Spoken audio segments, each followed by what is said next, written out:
Om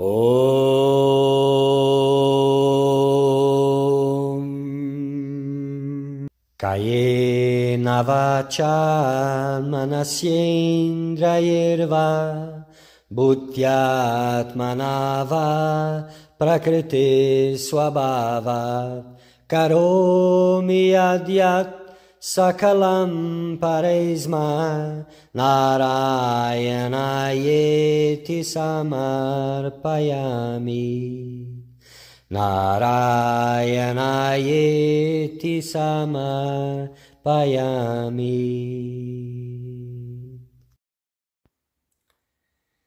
Dear Seeker of Truth, welcome. In this series of videos we are going to talk about Bhakti Yoga, the path of devotion, of divine love, of God realization. So we are going to talk about the Narada Bhakti Sutras, a beautiful work attributed to sage Narada that talks about in full length of the path of devotion. May you all find inspiration in this work. May you all find meaning and purpose in your spiritual quest through these words. This kind of work, these words, these sutras, they bring light and they open the door to the life of the real quest for liberation. May you also find divine love in your heart.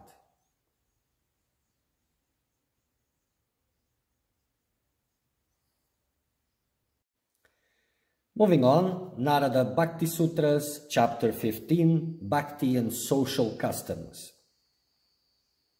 Sutra 62. Till Bhakti is developed, one must not neglect to observe social customs and ceremonies. One should surely perform them, but only the fruits of all social activities are to be surrendered to the Lord. And of course, this is not about worldly activities. These should already been gone. This is about spiritual activities, activities that are conducive to God. Because if you abandon all these preparatory, these purifying activities, then it's much more difficult. So until Bhakti is developed, these activities must not be neglected. Especially seva, meditation, japa, all these things should be continuously performed.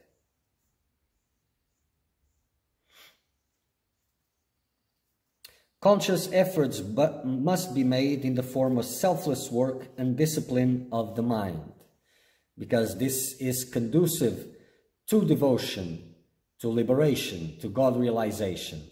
So these conscious efforts are the ones who move you up in the ladder of purity and bring you closer and closer to God. So these conscious efforts should be made, but the fruits of them should be renunciated. Life in society must not be given up. Righteous activities, seva, must continue. Only the fruits of such action should be relinquished. Again, same point. So only the fruits should be given up, but these righteous activities, they pave the path to God, and they replace the unrighteous activities. And this is very important. So engaging yourself in righteous activities shouldn't be given up until Bhakti is there. Sutra 63. Stories or description of women or men, wealth, atheism, or enemy should not be listened to. So everything which reminds you, which awakens in you, passion, attachments, anger, lust, desires, all these things should not be listened to. So abstracting yourself from all of this is very important.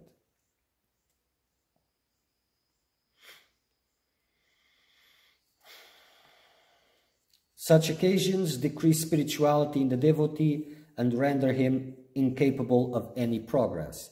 If you are exposed to this, again, the company of the wise, of saints, and all of this, it's a different exposition. If you are amongst worldly people, you will be exposed in some way to the stories of the opposite sex that stimulate lust, desire, and all of this, and wealth and atheism, or if you had any enemies also, because this increases the anger in you. He whose mind is engrossed in thoughts of women or men cannot meditate in God, because his mind is gross with desire, with lust. So as desire and lust are there, mind is gross. In a gross mind, devotion cannot be there. The thought of women arouses passion, and that is one of the biggest obstacles. The thought of the opposite sex. And passion is one of the biggest obstacles. It takes your attention completely from God. The thought of wealthy persons generate greed and luxury. So being around wealthy people, listening to their stories or talking about them will increase the greed and luxury in the mind. So this should be avoided. The thought of an atheist causes disbelief in God and doubt on the path. Everybody has their certainty, their arguments, and all seekers have doubts. So if you go around listening for sharing, conversing with atheists, your doubt will be bigger. And this will become an obstacle in your path. The thought of enemy generates anger. Therefore, stories of these four should not be listened to. So, summarizing this is, a worldly environment should be avoided at all times, at all costs. Filling your mind with the divine, with the stories of the divine, with the words of the saints, of the enlightened one, and at tops of other real seekers, true seekers. This is very important, because even to be amongst those who are not real seekers, whose faith is directed towards personal satisfactions, this is not good, because it sets a very bad example for you. Sutra 64. Egoism, hypocrisy, and other vices should be given up. This comes with the package, of course. So, egoism, hypocrisy, all kind of falsehood should be given up, because these are very big obstacles of purity. These are very big impurities, so they should be given up altogether. So it is difficult to give up these evil traits. They should be replaced by cultivating the opposite virtues: humility, modesty, simplicity, etc. This is a very important teaching, because you can struggle against egoism, you can struggle against all these vicious traits. Anger, the pride, and also you can struggle against this, but this doesn't bring the best fruits. What brings the best fruits is cultivating the opposite traits. Because if you're engaged in cultivating humility, you will use all opportunities for this, and there will be no room for pride. And if it comes, it is immediately recognized and shifted. The same with other traits. if you're focusing on cultivating the opposite of them, this will take care of them altogether. Egoism creates barrier. Yes, we have talking about this. It creates a barrier. And the most important barrier is a barrier that separates you from God and from the vehicle to God, which is devotion. Hypocrisy is to pretend being something you are not, like pretending to be a pious devotee. So this is also an obstacle in the spiritual path. Seekers trying to pretend to be more advanced than what they are really. And what this creates, because evaluation, others criticizing this, it makes no difference. So what this makes is that you're focusing on image, on appearances, and you don't have energy for everything. Either you're focusing on eliminating those traits, on cultivating the opposite virtues, or you are focusing on make-believe, on appearances. Both at the same time, it's not possible. And many times, devotees, seekers, they want to appear to others more than they really are. And what they should do is to reveal where they really stand, so that, because only that which lies hidden flourishes. Shadow flourishes by being hidden. So if you're pretending to be more pious, more advanced, more calm, more serene, and all of these things, more wise, then shadow is flourishing. And your focus is on maintenance of image, of self-importance, self-worth, not on God, not on liberation. So these make-believes must stop.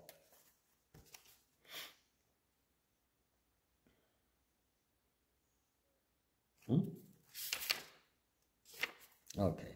Sutra 65.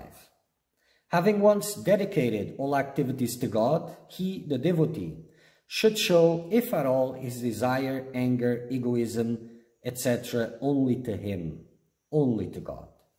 So all these traits, after having once dedicated everything to God, these traits should be demonstrated only to God. If demonstrated, should be only to God. And at this level, this will help the devotee transcending these vices, because he will not be able, sometimes he is, but eventually he will transcend this, the manifestation of these vices, because he will not feel comfortable to reveal this in God's presence.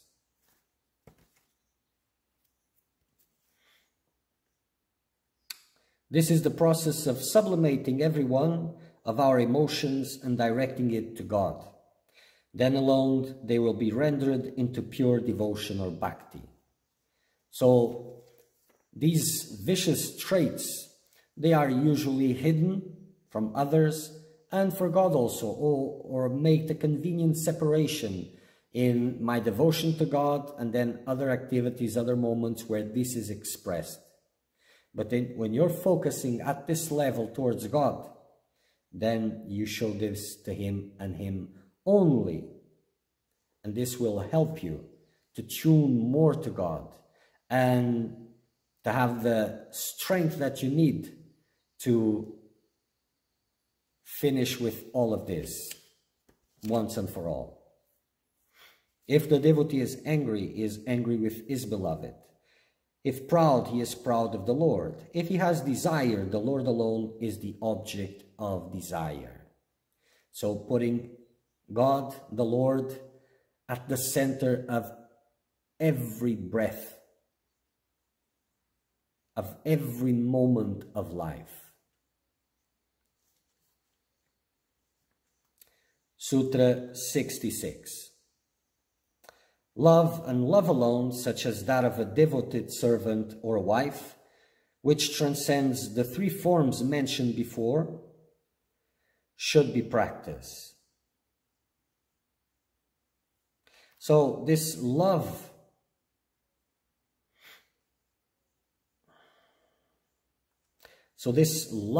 of the devotee should be a love towards God as a servant or as a devoted wife. So a real servant and a real devoted wife, whatever they are doing is to take care, is to serve without expecting anything in return. And this is the love that transcends the three modes, the three gunas. So devotion or bhakti, which seeks to serve and love without any motive whatsoever, which has risen above the triad of lover, love, and loved, should always be an ideal of a devotee. So serving God without wanting anything in return, taking care of God, this kind of love should be practiced at all times. The highest form of divine love or devotion is the feeling of the lover, the art of loving and the object of love merged into one. It is love for love alone. Dissolve the triple consciousness, the worshipper, the object of worship, and the act of worship. That is the highest manifestation. Everything disappears, only love remains.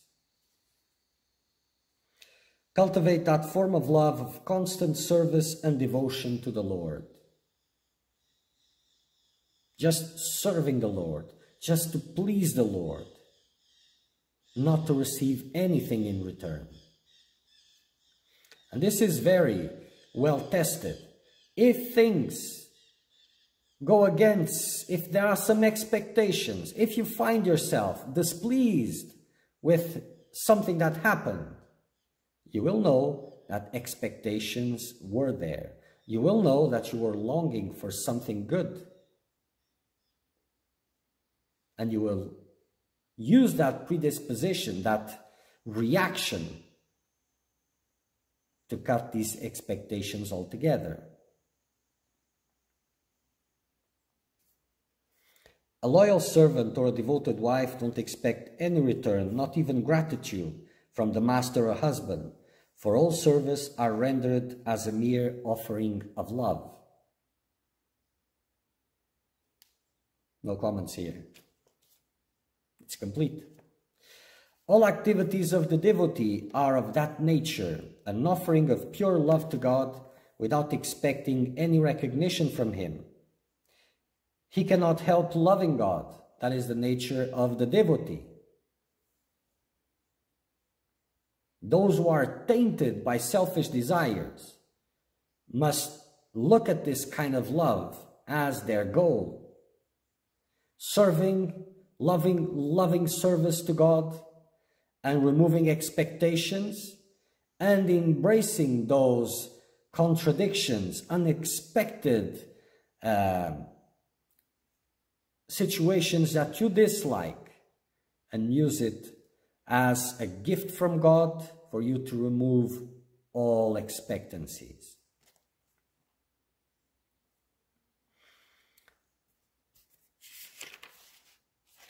Sutra 67.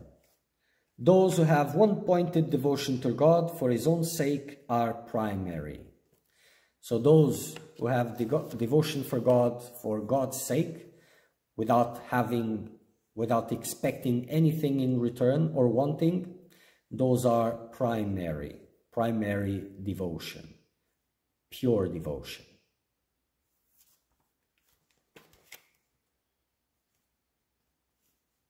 Bhaktas who are exclusively attached or devoted to the Lord are the best of His devotees, because they have reached the pinnacle of devotion. And not only do they enjoy the best love with God, they set the best examples for other devotees. They are lamps in the darkness of the world. The body, mind, wealth, and everything else has become the property of God. He lives in the world as his instrument. His mind is absorbed in God. He sees the Lord everywhere and at every time.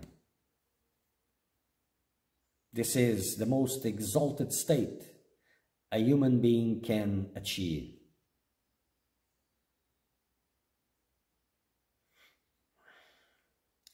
He who has attained this primary bhakti or absolute state of devotion is called a Bhagavata or a saint, a God-realized one.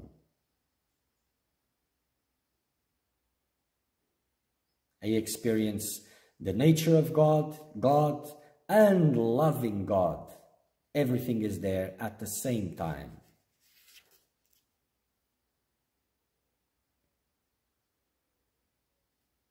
He who loves God as an end and not as a means to an end. He who has found the most beautiful love, the highest form of love. And for this, complete purity has to be there. Because one taint of impurity and God becomes an end to some selfish desire, some, how do you say this? Something that you desire. I don't find the word now. Krishna says, neither yoga, nor Sankhya, nor righteous, nor the studies of the Vedas, nor tapas, nor liberal gifts propitiate me so well as the well-developed and unswerving devotion to me. I am one only through undivided bhakti and faith. I am the beloved Atman of the righteous. Devotion to me purifies even such outcasts that eat dog's flesh and saves them from births.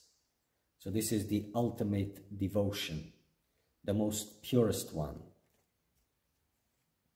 Krishna continues, people do not accept fellowship in residence with me, prosperity equal to mine, nearness to me, appearance in the same forms as I appear, or even unification with me, even when these are offered to them. So these are the purest devotees. When all God's glory are offered to them, they reject them. They only pray for employment in my service. It is the link of devotion which has been said to be absolute, by which, overcoming attachment to the world, they become fit to attaining my nature.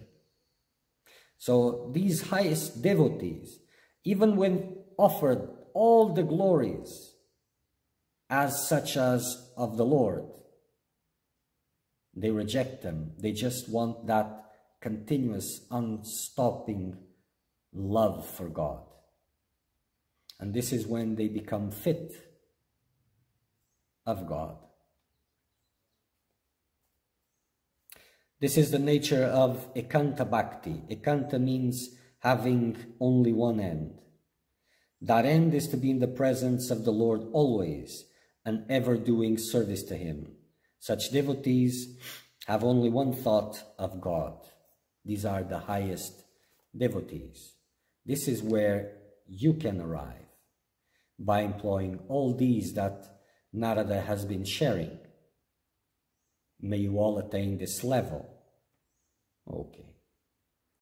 Tvameva mata cha pita tvameva bandhushka sakha tvameva vidya dravinam tvameva sarvam mama deva deva. Tvameva sarvam mama deva deva.